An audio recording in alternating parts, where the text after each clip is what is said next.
Hello crafters, Minion79 here and welcome back to another episode of Minion tries Skyblock. Well, last episode we opened a portal, we cleared a couple of the little islands, and I showed off my mob farm. Just in case you didn't see it, over there. That's a pretty good view. I'm still really pleased with it, but I have done nothing more to it since, other than just open the path out at the bottom of that pillar a bit, as you can see, to make it easier to walk up and down. Now today we are not going anywhere near that. Today we are going the other side. So one of the areas we cleared an island from, we've now created a much bigger island. I figured we have such a lovely mob farm, but at the moment our bed is next to a cobble gen underneath our crops and furnaces and storage area, which isn't on really. So I've mapped out a small area. Well, I say small, definitely not a small area, and we're going to build this up. We're going to add some height to it. We're going to make a lake or a river. I haven't decided which. And we're going to put a house there. We're going to build ourselves somewhere nice to live. Now, this is not going to be a single episoder. This is going to be, a couple of episodes like the mob farm. We'll start off by today. We're just going to build it up. We're not going to time lapse it. We're just going to do a couple of cut tos as we build it up, so you can see the process. And also see how long it takes me to do. And we might finish off the episode with just a little bit. We'll torch that up or slab it up. Let's slab it up. Yeah. There we go. Oh, there we go. Down we go. So the idea is we're going to go up about 4 or 5 blocks. 4 or 5 blocks, so and the island will get bigger as we go up. It's going to be kind of like a floating island. I don't know how it's going to look. I don't know how it's going to work. But what I do know is I'm quite excited about it. So we'll see you in a minute once we've got a couple of layers on, and we'll see how it's taking shape. Okay, so it hasn't taken me too long, a bit quicker than I thought. But as you can see, it's already starting to take shape. Now we need to come up twice as high again, or half as high, same height again. So another, few more layers, and start randomizing it a little bit more, and then we'll be ready to put the top layer on and add a bit of depth onto the surface layer. Right, so we'll back a bit when I got those last few layers done. Okay, so now as you can slowly see, it is coming along really nicely. It's now in fact looking like just one giant lake, which brings a kind of dilemma. It's kind of making me want to make this even bigger than it was supposed to be originally. Originally it was supposed to be an island with a little lake in the middle, or on it, or a little river. But now I'm looking at this like, well, this will be the lake, and I'll have to expand out and find somewhere to put my house, or put my house in the middle of the lake. Anyway, as you can see, we've got a torch on the highest point, which is not good. So we need to go one more layer. So we've got the half slab, lower slab on the top layer of our build. So we'll get that done, and then we'll come back and then we'll have a look at what else we can do for this episode. Well, they can still hear you because you talked. So as you can see, it's slow progression, but just so you can see how slow it actually is, I thought we'd just do a little bit of time lapse for the last bit. So sit back, enjoy. And then you can help me make a decision on how we're going to finish this at the end, and what we're going to use it for, as I now have 2 random very different thoughts about where we're going to go with this. Not the best time, probably. Right, enjoy.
Right, there we go. So that is now just about finished to the size and height that we want it. What we're going to do with it, I have no idea. If you're paying particular close attention to the time lapse there, you will have seen me get attacked by a zombie and bashed off the edge.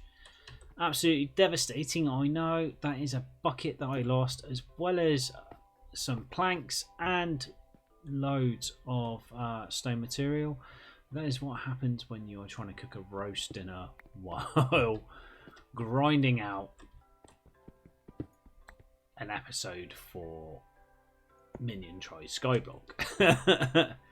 Right, let's have a hop up, see what it looks like. Can't be having holes.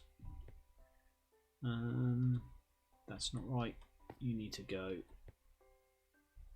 Or do you? No, we just put one in. There we go. Lovely. Doesn't have to be perfect because nature is not perfect.